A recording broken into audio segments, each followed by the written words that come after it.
A very good evening, everyone. मेरा नाम राहुल नेगी है.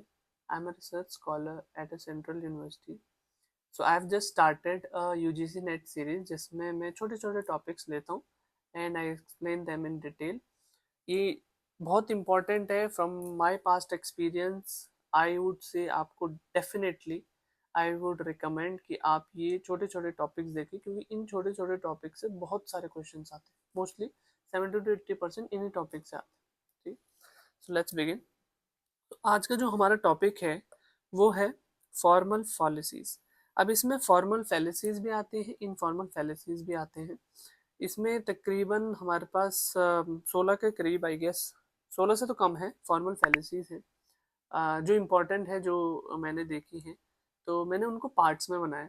ऑल्दो मैं एक वीडियो में बना सकता हूँ इन सबको, पर पार्ट्स में इसीलिए बनाया मैंने क्योंकि उनको गहराई से समझना जरूरी है. उन पे डायरेक्ट क्वेश्चन नहीं आते. उन पे अभी आप देखोगे तो उन पे मोल्डेड क्वेश्चन आते हैं. तो that will understand in this video. Number one we have policy related to structure. Okay, तो इसमें यहाँ पर डेफिनेशन दे रखी है. पॉलिसी रिलेटेड टू जो स्ट्रक्चर के हिसाब से होता है ना, जो premises one, premises two, conclusion, उसके जो स्ट्रक्चर्ड की जो फैलेसी होती है ना, उसको हम फॉर्म ऑफ फैलेसी कहते हैं. ठीक है. और fallacy in content is called informal fallacy. Informal फैलेसीज हम एक बार फॉर्मल फैलेसीज खत्म कर दें, उसके बाद विल प्रोसीड विद इनफॉर्मल फैलेसीज. पहले हम फॉर्मल फैलेसीज करेंगे. तो पहली जो हमारे पास फॉर्मल फैलेसी है वो है फैलेसी ऑफ 4 टर्म्स. अब जैसे यहाँ पर सिंपल लग रहा है, 4 टर्म्स है, बहुत आसान. ठीक है. ये प्रोमाइसिस 1 है, प्रोमाइसिस 2 है, ये कंक्लूजन है. इसमें 4 टर्म कैसे हैं? ए भी है, बी भी है, सी भी है, डी भी है. अब 4 टर्म्स कैसे आ सकते हैं? अब जो चीज प्रोमाइसिस में है ही नहीं वो कंक्लूजन में आ जाएगी तो वो फैलेसी नहीं होगी. डी आप देखो, यहाँ कहीं डी दिख रहे नहीं, तो फिर वो कंक्लूजन में कैसे आ गई? तो it is the fallacy of 4 term, क्योंकि ए भी है, बी भी है, सी भी है, डी. कभी भी जो टर्म होंगे ना, हमेशा 3 टर्म्स ही होंगे. 3 टर्म से अगर ज्यादा है then it is fallacy, fallacy of 4 terms. ठीक है. Secondly, as the name suggest, fallacy of ambiguous middle. अब ये 4 बाय मिस्टेक हो गया, इसको अवॉइड करना. Fallacy of ambiguous middle. Ambiguous middle मतलब, अब जो फैलिसी होती है ना, उसमें मेजर टर्म होती है, मिडल टर्म होती है और माइनर टर्म होती है. ठीक. वो हम धीरे धीरे समझेंगे कौन मेजर होती है कौन माइनर होती है, और पिछली वीडियोस में भी समझाई है मैंने. अगर आप पिछली वीडियो को फॉलो करेंगे तो आपको वहां भी पता लग जाएगा. तो fallacy of ambiguous middle. Ambiguous middle कैसे है? जैसे इसमें कहा है all star are heavenly body. ठीक है. Second is Anushka is a star. तो यहाँ पर आपको मिडल टर्म फाइंड आउट करने का क्या हमारे पास तरीका है? मिडल टर्म वो होती है जो प्रोमाइसिस 1 में भी होगी, प्रोमाइसिस 2 में भी होगी, पर कंक्लूजन में नहीं होगी. मिडल टर्म कंक्लूजन में नहीं होती. तो ठीक है. तो ये हमारे पास मिडल टर्म होगी स्टार, और ये स्टार. ठीक है. तो स्टार मिडल टर्म है. All star are heavenly body, Anushka is a star. ये 2 स्टेटमेंट्स है. अब यहाँ पर कह रहा है ये अनुष्का इज हेवनली बॉडी. ठीक है. अनुष्का. अब एक चीज और थोड़ा आप ध्यान से समझेंगे, जो कंक्लूजन होती है ना, कंक्लूजन में जो आपका पहला टर्म होता है, तो इसको बाद में समझाएंगे. थोड़ा सा ब्रॉड है कि पहला टर्म मेजर होता है, माइनर होता है. वैसे पहला माइनर होता है, और जो बाद में हेवनली बॉडी वो मेजर होता है. मेजर के साथ जो होता है वो मेजर स्टेटमेंट होता है, माइनस का माइनस स्टेट. इसको मैं सेपरेट वीडियो में आपको समझा दूंगा. ठीक है. तो यहाँ पर कह रहे हैं अनुष्का इज हेवनली बॉडी. अब ये तो ऑब्वियस ही बात है, गलत है. यहाँ पर अनुष्का एज अ स्टार इसलिए कहा गया है, जैसे एक्टर्स को हम स्टार कहते हैं. यहाँ पर all stars are heavenly body क्यों कहा गया है? क्योंकि वो उन स्टार्स की बात करेगी है जो हेवनली बॉडी से. तो यहाँ पर मिडल टर्म एम्बिगियस हो गया ना. यहाँ स्टार्स तो हेवनली बॉडी के बारे में बात कर रहे हैं, यहाँ स्टार्स हमारे एक्टर्स के बारे में बात कर रहे हैं. तो यहाँ अनुष्का इज हेवनली बॉडी, तो ये एम्बिगियस मिडल क्या हो गया? मिडल टर्म का दो अलग कंटेक्स्ट में, इसीलिए हमारा एम्बिगियस मिडल हो गया. ठीक है. अब policy of undistributed middle. Undistributed middle मैंने पिछले जो आई के सेकेंड वीडियो में मैंने आपको एक्सप्लेन किया था, जब डिस्ट्रीब्यूशन क्या है, जिसमें हमारा पहला टर्म डिस्ट्रीब्यूटेड है, दूसरा नहीं डिस्ट्रीब्यूटेड है. वो आपको दोबारा देखनी पड़ेगी अगर आपको डिस्ट्रीब्यूशन में कोई कंफ्यूजन है.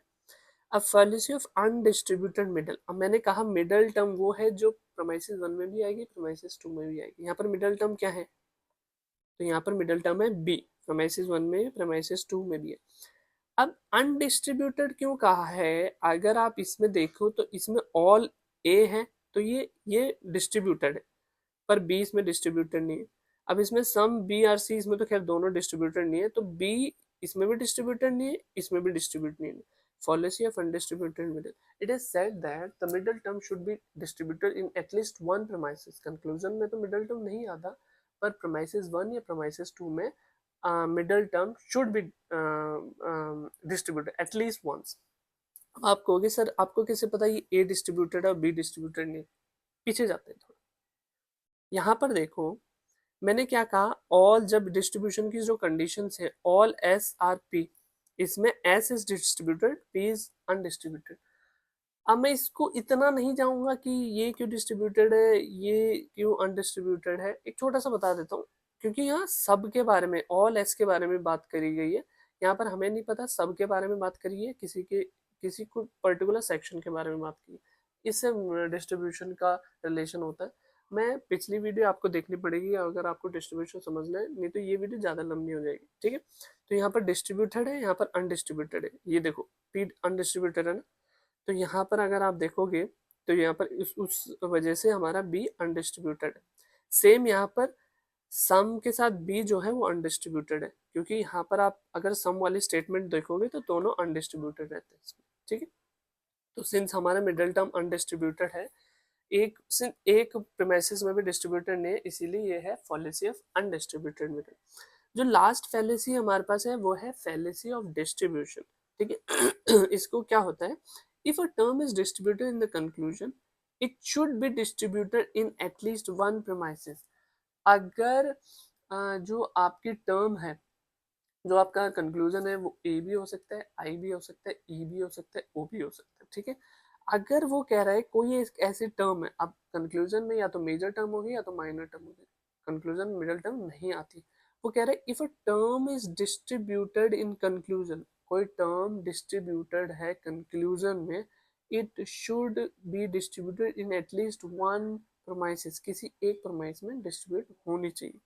अब यहाँ पर अगर हम पहला देखेंगे, सम टेररिस्ट आर नॉट ब्रिलियंट। अब इसमें डिस्ट्रीब्यूटेड कौन सा है, डिस्ट्रीब्यूटेड है नॉट ब्रिलियंट, क्योंकि इसके साथ नॉट आ गया, नॉट की सिचुएशन अलग होगी ना कि ये है ही नहीं, ब्रिलियंट है ही नहीं, तो यहाँ पर ये डिस्ट्रीब्यूटेड ब्रिलियंट, पर यहाँ पर डिस्ट्रीब्यूटेड नहीं है, ठीक है। अब ये हो गया हमारा फॉलिसी ऑफ डिस्ट्रीब्यूशन। अब ये इलिसिट मेजर क्या है, देखो ध्यान से समझना, कंक्लूजन में जो हमारी दूसरी टर्म होती है वो हमारा मेजर टर्म होती है, और जिस स्टेटमेंट में वो मेजर टर्म होगी उसको हम मेजर स्टेटमेंट कहते हैं। जो हमारा सब्जेक्ट होता है वो होता है हमारा माइनर टर्म, जिस स्टेटमेंट में सब्जेक्ट होगा तो वो हमारी माइनर स्टेटमेंट होती है, ठीक है, ये समझिए। अब जैसे यहाँ पर ब्रिलियंट की बात करी गई है, अब मैंने कहा कंक्लूजन में जो दूसरी टर्म होती है जो नॉट ब्रिलियंट है, तो वो हमारा क्या होता है, मेजर होता है, ये होता है माइनर। कंक्लूजन में समझा ना मैं, सब्जेक्ट और यहाँ पर इसको अगर हम ऑब्जेक्ट लें तो ये यहाँ पर हमारा मेजर टर्म होती है और ये मेजर स्टेटमेंट, तो मेजर टर्म में फॉलिसी है ना, तो इसीलिए इलिसिट मेजर। अब यहाँ पर देखो, ऑल क्यूट आर गर्ल्स, इसमें जैसे ये वाली स्टेटमेंट थी ना, ऑल ए आर बी, वैसे ऑल क्यूट आर गर्ल्स, इसमें क्यूट डिस्ट्रीब्यूटेड है, गर्ल्स अनडिस्ट्रीब्यूटेड है। अब क्यूट अगर इसमें डिस्ट्रीब्यूटेड है, यहाँ भी डिस्ट्रीब्यूटेड होनी चाहिए, पर यहाँ पर देखो यहाँ पर डिस्ट्रीब्यूटेड नहीं है, नहीं है ना डिस्ट्रीब्यूटेड, क्योंकि ऑल क्यूट यहाँ पर डिस्ट्रीब्यूटेड है, यहाँ डिस्ट्रीब्यूटेड नहीं है। अब मैंने क्या कहा कि जो कंक्लूजन में सब्जेक्ट होता है वो माइनर टर्म होता है, और जिस स्टेटमेंट में माइनर टर्म होगा वो माइनर स्टेटमेंट होती है, तो इसीलिए माइनर टर्म में फॉलिसी है, तो ये इलिसिट माइनर हो, ठीक है।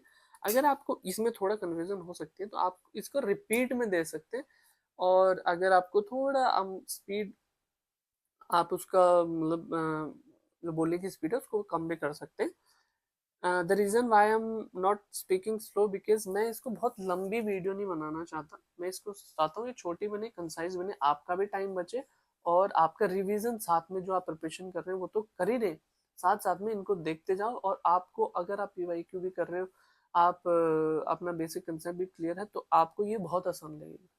तो इसीलिए ये हमारा 4 फैलेसीज आज खत्म होती है। टॉपिक 5 फॉर्मल फैलेसी, जिसमें हम 4 फैलेसी कराई। अगर आपको इसमें कोई कंफ्यूजन है, कोई भी माइनर सा भी कंफ्यूजन है, you can just reach out to me through comment section, and मैं डेफिनेटली, अगर आपका जो कमेंट होगा जेन्युइन होगा, I will make another video on the same topic. Okay, so till then, bye bye. I hope you liked that video. I hope you liked the video. If you did, please subscribe to my channel. Uh, Comment down your valuable suggestions or something you did not understand, or understand how did you feel about the whole video.